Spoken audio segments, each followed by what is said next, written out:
Hey friends, and happy Thursday. So we're back again today to read chapter 5 and 6 of Junie B. First Grader Jingle Bells, Batman Smells, P.S. So Does May. So, we're just going to go ahead and jump right in and get started. This book has been pretty funny to me, so I'm excited to read these two chapters today. Chapter 5, Elf Ladies. My head clunked down on my desk real hard. Mr. Scary read the name on my paper. I raised up and looked at him. Then I clunked back down again. So remember yesterday when we left off? She chose her name for Secret Santa. And she got who? May. So she's not very happy about it.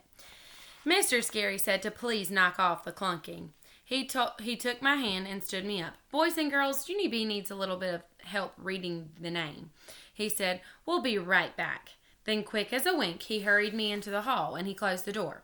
I crossed my arms again. It's not fair, Mr. Scary. I hate that dumb name. I hate it, I said. My teacher snapped his fingers. You know I don't allow that word in my classroom, Junie B, he said. We do not hate in room 1. I looked all around myself. But I'm not hating in room 1, I said. I'm hating in the hall. Mr. Scary looked at me. We don't hate in the hall either, he said. I raised my eyebrows real curious. Really? No kidding, I said. A lot of children will be surprised to hear that.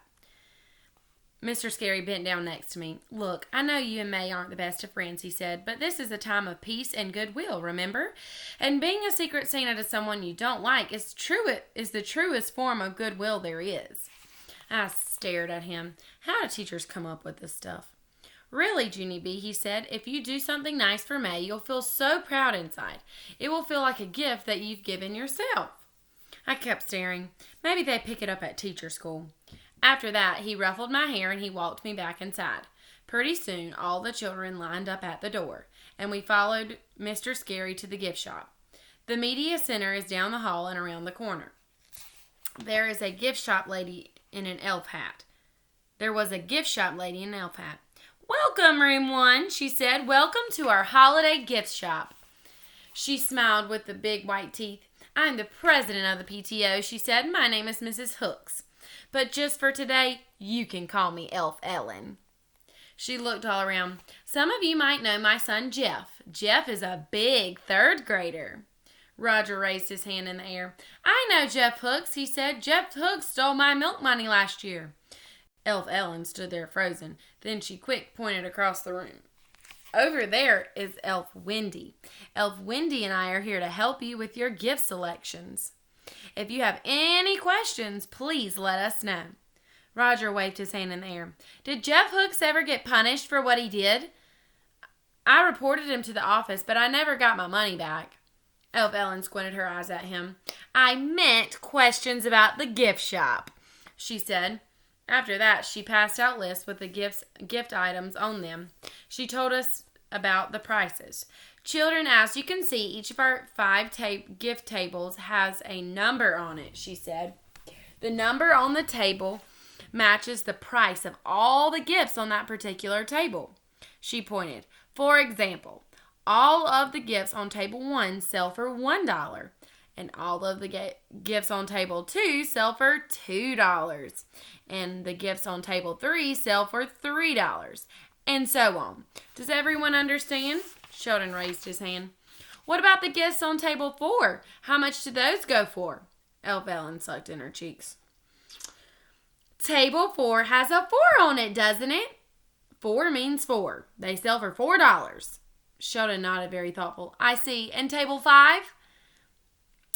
Elf Ellen looked at Mr. Scary. Is he pulling my leg? Mr. Scary grinned. Sheldon grinned too. Roger called out another question. Where's table 35 cent? He asked. That's how much Jeff Hooks still owes me. Is there a table 35 cents? Elf Ellen glared her eyes at Roger. Then she quick reached into her pockets and she gave him 35 cents.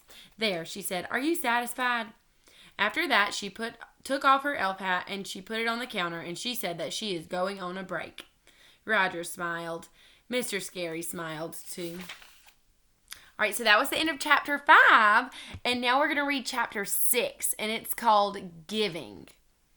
Elf Wendy clapped her hands together. She said that it was time for us to browse around, except for please do not break the toys, and please do not eat the candy canes, and please do not blow our noses on the handkerchiefs. I skipped to table 2 real excited because I already saw something that I loved. Crayons! They got crayons, I said very thrilled. I picked them up and looked inside. Look, the red has a sharp head, and Greenie is not even a stubby. I breathed their brand new smell. I would love to buy these things, I said. Just then, my friend Herbert pulled me over to table 1.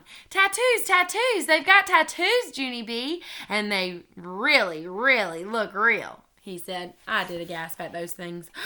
There were pirate tattoos and dragon tattoos and dinosaur tattoos and kitty cat tattoos. Plus, also, they had a nice variety of swamp animals. Whoa! This is all the tattoos a kid could ever dream of, I said. I would love to buy those things. Then all of a sudden, my eyes glanced over to table 3, and my whole entire mouth fell open. It was glow-in-the-dark barrettes! I yelled real excited. I've always wanted these things. Cool, said Herb. I know they are cool, Herbert, I said, because if you lose your hair in the dark, you will always be able to find it.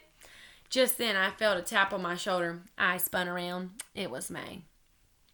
You shouldn't be wanting to buy gifts for yourself, Junie Jones, she said. We are here to buy for others. I put my hands over my ears. Whoops, bad news, I can't hear you, I said. May raised her voice. It is nicer to give than receive, she shouted. Giving is the spirit of the holiday season. I am a giver.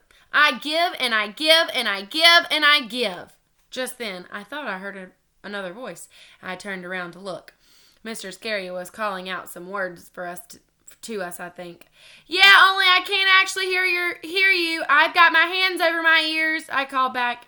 He walked over to me and he took my hands away. His face did not look happy. You two aren't having any problems, are you? He asked. I shook my head very rapid. Nope, no siree, no problem, I said. I was just being thrilled at these gifts. That's all I was doing. May stood up real proud. And I was just telling her to be a giver like me, she said. My mother says that sometimes people are born to be givers and other people are born to be shellfish. She glanced her eyes at me. I stood there very puzzled. Then I looked up at Mr. Scary. I don't even care for shellfish, I said. He did a little smile. He said May and I could browse some more and to please keep our voices down. Only what do you know? As soon as he said that, we heard the loudest noise of the day. And it's called, someone in room 1 did the giantest burp in the world. Our heads spun around to see, and we could not believe our eyeballs. Lucille! It was Lucille! We shouted. Then all of us started laughing all at once. Lucille burped! She burped! She burped! We hollered again. I didn't even know that rich people burped, I said. Me neither, said Sheldon. I am pleasantly surprised. Lucille stamped her expensive foot. But I didn't burp! I didn't! She yelled. She held up a round toy in her hand, and it looked like a beanbag, sort of. It was this thing, she said. This thing burped, not me. Lucille gave it a squeeze. And another giant burp! Room 1 laughed until our sides hurt. Even May was laughing. Plus, Mr. Scary was laughing, too. A good burp can bring the whole world together, I tell you. Mr. Scary went to table 5, and he read us some information about that toy. So we see a picture of all of them laughing. Is Lucille laughing? No. It costs $5, and it's called a squeeze-a-burp. He said. All of us clapped at that silly name. A squeeze-a-burp! A squeeze-a-burp! We hollered, squeeze the squeeze-a-burp again, Mr. Scary. Mr. Scary smiled, but he shook his head. No, and he put it back on the table. I think we've had enough burping for one day, don't you? He said. Room 1 did a groan. How can you have too much burping? Said Jose. Burping is pure enjoyment. Sheldon nodded. I agree. My grandpa can burp the Star-Spangled Banner, he said. I've been trying to bring him in for show and tell, but he's booked solid. I looked at Sheldon very admiring. He comes from a talented family, I think. After that, all the children hurried to table 5, and we gathered around the Squeeze-A-Burps. We read the writing on one of the bags. It said, Squeeze-A-Burp, world's biggest belch in a bag. This gift is a genius, I said. I would love to buy that thing. Who wouldn't, said Lenny. See, said Jose. Even my grandmother would love a belch in a bag. Shirley slumped her shoulders. I just wish it didn't cost $5 whole, she said. $5 is a lot of money for a burp. Yeah, said Sheldon, except for my grandpa, everyone in my family still burps for free. After that, all the children walked away to browse some more. Only not me. I just kept standing there, because Squeeze-A-Burp was the funnest gift I ever heard of, and I had to have one of those things. I tell you, I just had to. So tomorrow when we read again, we'll start with chapter 7, and it's called Doing the Math. So maybe she's going to try to figure out a way to buy things for her family and still get the things that she wants. Now, guess what? Tomorrow we have an opportunity to see one another. Tomorrow at 3 o'clock, from 3 o'clock to 5 o'clock, your parents can come, and you, I hope you come, because I'm going to be there. You and your parents can come through the front car line at Lakeview, and you're going to turn in all of your work, and then you're going to get all the things that were in your desk. You're going to get your math books, your science books, all those things. You're going to get all of that back in a bag, and also your awards and things like that. And I know I explained that yesterday, or maybe the day before, but I just want to remind you that if you have not finished your work, you need to finish it today. Because tomorrow you're going to have to turn it in to me. And hopefully I can see you, because I would love to see you before summer starts. Okay?